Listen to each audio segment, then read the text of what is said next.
大家好，我是珊珊，今天给大家做一个家常版的蚝油生菜。看似简单的蚝油生菜，但是有很多人做不好。今天和大家分享一个蚝油生菜的简单做法。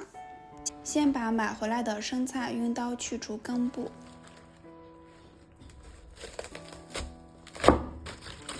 这样我们可以快速的把菜叶一片一片散开。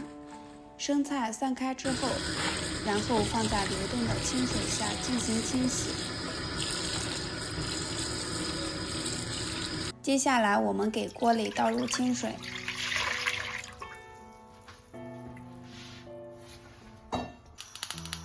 然后开火将水烧热。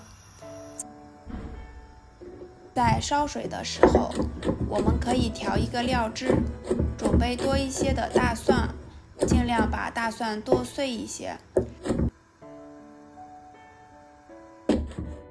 然后切一点红辣椒丝进行点缀，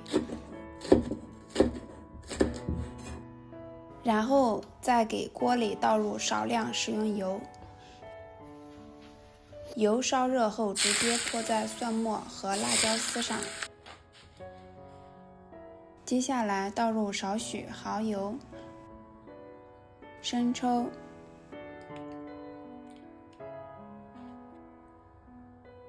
白糖，再倒入适量清水，最后用筷子搅拌均匀，这样可以使料汁充分的融合在一起。我们给锅里加入2勺盐，再滴入少许食用油。加食用油的目的是在煮菜的过程中可以保持菜叶翠绿鲜嫩。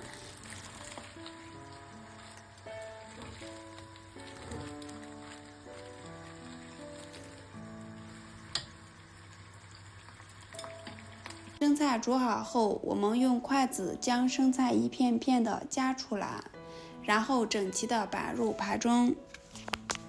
在这里可以告诉大家一个小技巧，我们在煮菜的时候时间尽量短一些，这样煮好的生菜翠绿，不会发黄，口感也是最好的。如果煮的时间长了，生菜吃起来会有一点苦味。最后我们将汤汁浇在生菜上面就可以了，这样做出来的蚝油生菜没有一点苦味儿。想吃的你赶紧也在家试试做吧。今天珊珊美食记的分享就到这里了，喜欢的别忘记点赞加订阅，我们下期再见。